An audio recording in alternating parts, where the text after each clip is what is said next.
Hi, I'm James, and this is Fleet Friday.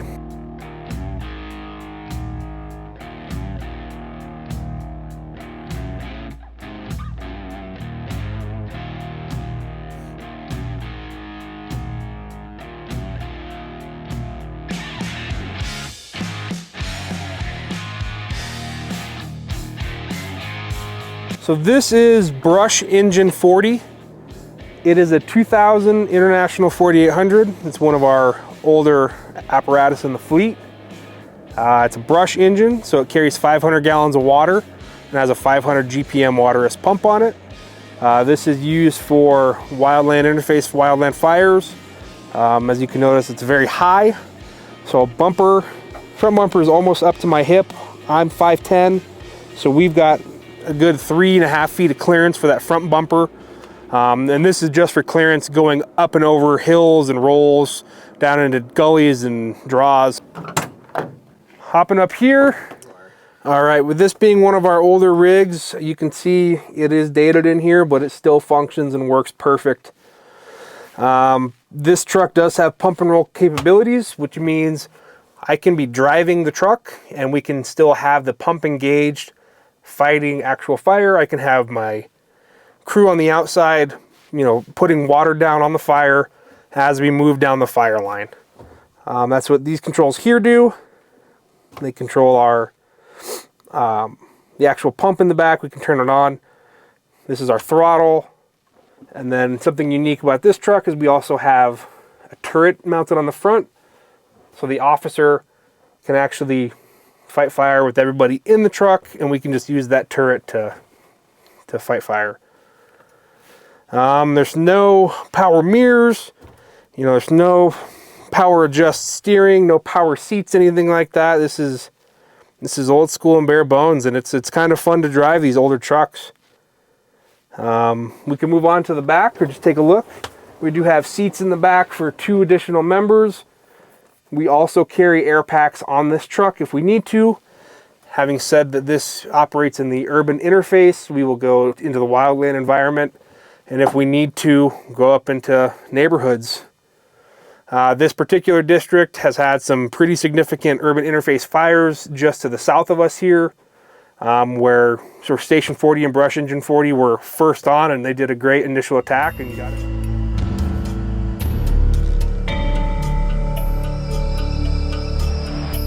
We were found out about the fire just before 1 o'clock today, and here we're not even 6 o'clock, and we're talking the 3 by 5 mile area. Yeah, and are we talking structures? Do you know anything about structures? We have had some reports of minor structure damage, but that has not been able to be confirmed, and probably will not be confirmed till later this evening or sometime tomorrow. This is a very out of ordinary urban interface wildfire, which is typically not something that we see. Take a look at some of this video earlier. You can see how close and how quick those flames rolled up the side of this hill. Firefighters used their air power to really get a grip in front of this thing and stop it dead in its tracks practically. You can see some of those airdrops taking care of some of the ridges where that fire was encroaching. But with the help of the ground crews chasing behind it and that air power in front, they were able to stop this thing from getting too close to any of these homes. But again, for a while it was pretty touch and go. Covering Colorado first at 10 with breaking news in Douglas County. This fast-moving brush fire causes some tense moments for thousands of families near Highlands Ranch. They were told to get ready to evacuate as flames inch closer to their homes. That 50-acre fire started near the Highlands Ranch Law Enforcement Training Facility. A densely populated subdivision isn't very far away. A scare for homeowners in Douglas County today when wildfire got very close to their homes. Tonight, we know an electrical malfunction on a power pole is to blame for starting the Chat Ridge 2 fire. It's 100% contained now, but burned nearly 500 acres and forced hundreds to evacuate. Number 7's Addie Woodhardo joins us live for the west side of the fire. This is just off Highway 85. And Addie, buckle up. The Front Range is in for strong winds starting overnight. That could fan fires like this one, which kicked up today in Douglas County, burning so close to someone's home right there. This was a 2-alarm blaze that destroyed some 24 acres, some fencing, and nearly burned down a very expensive home. It wasn't so much what happened, but what could have happened. The fire went right into the yard of this multi-million-dollar home. All right, so on this truck we do have a hose reel on the bottom here under the step. We can stretch that out, have a firefighter walk alongside the truck with us, and then we can reel the hose back in. One benefit of this is we don't have to have a whole pre-connect on the ground dragging. The firefighter can just take out as little or as much as they need, and it won't drag on the ground, and they can just carry it right over their shoulder, and we'll drive right alongside of them, or they'll be slightly ahead of us. Again, this is a waterless pump. It's a 500 gallon per minute pump with 500 gallons of water in the tank. We do have 2 pre-connects up top if we need to use those for structure protection. This particular unit also has a large command light, which is a big light tower that will actually fold up for scene illumination. We carry hard suction hose on this truck, and that's for drafting from cisterns or ponds or porta tanks or a pool or whatever we need to get water. We have the ability to draft with it. So this first compartment here, we have all of our hose appliances. So these are just different adapters and nozzles, gated Ys, air lines, fill stations, hose rollers, stuff of that nature. This is the strainer that goes up with the hard suction hose, so we're not picking up sticks and fish and debris into the pumps. So this is kind of considered the engineer compartment, similar to our engines. Yeah. Also, like our engines, we do have fender wells that house additional SCBA bottles because we have the ability to do structure protection with this. This would not be dispatched to a structure fire, but would be utilized for the urban interface fires. We'd still have structure, it's class 1 engines that would go to those, or type 1 engines, which are our normal pumpers. But this has the ability to support both structure protection and that wildland firefighting.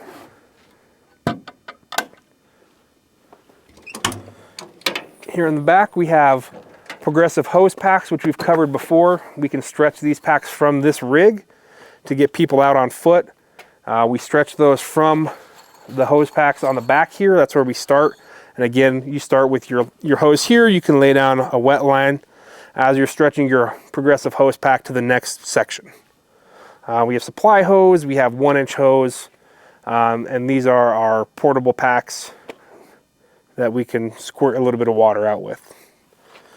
One thing to notice about this brush truck is the angled miter here on the bottom.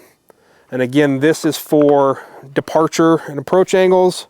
If we need to, going up a hill, this back end will drop significantly, so that's why it's mitered up. And again, it's the highest is about my hip, so we got about 3.5 feet of clearance there.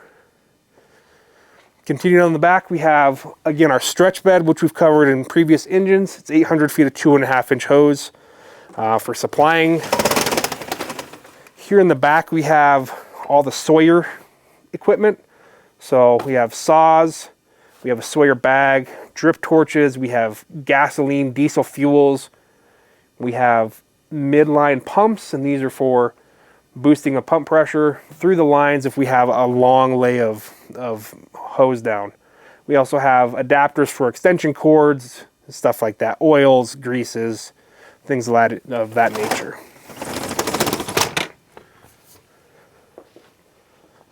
Continuing around to the officer side now, this again is our web gear. This is a set of gear for every member to put on.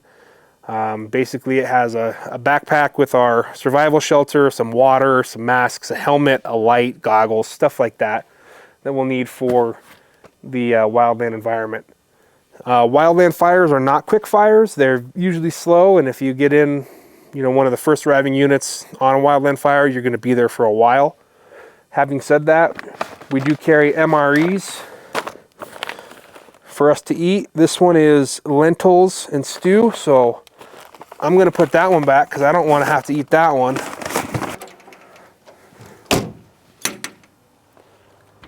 next compartment here, we have all of our hand tools. So these look very similar to hand tools that you'll find on the pumpers and trucks, except for these are actually geared and made for wildland firefighting. Digging line is what we do with this. So basically, we're cutting down through the vegetation down to mineral soil to make a fire line that nothing can burn beyond that line. It's a very strenuous job, but it's a good workout, and these are the tools that we do it with. Up top here, we do have several short ladders. These are, they're not long ladders, but that's enough to get up through a window if we have to, or up into an attic if we have to, or over a fence, up a pole. I mean, it's very broad what we can use them for, but we do have them if we need them, so that's always a nice thing to have. On the side here, we have the Station 40 logo, which is the island. It used to be an island before the several consolidations. This was a South Metro station, and they were surrounded by Littleton and Castle Rock and West Metro, so they literally were on an island. So they have the King Kong logo with the island. So, but now through consolidations, they're not technically on the island anymore.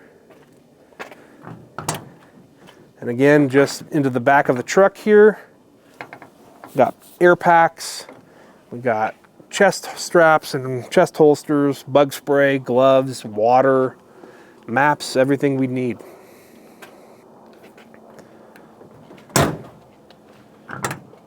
And then again up front, the officer sits up front. We have a mobile data terminal for them, Knox keys, radios that they operate, and they can talk to everybody else with. So as we mentioned earlier, this truck does have a bumper turret.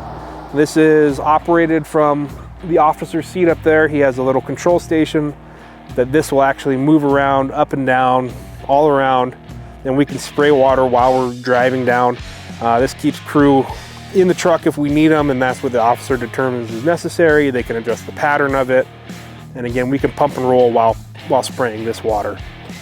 Up in the front bumper here, we have more hose, so more wildland hose, short sections with Ys.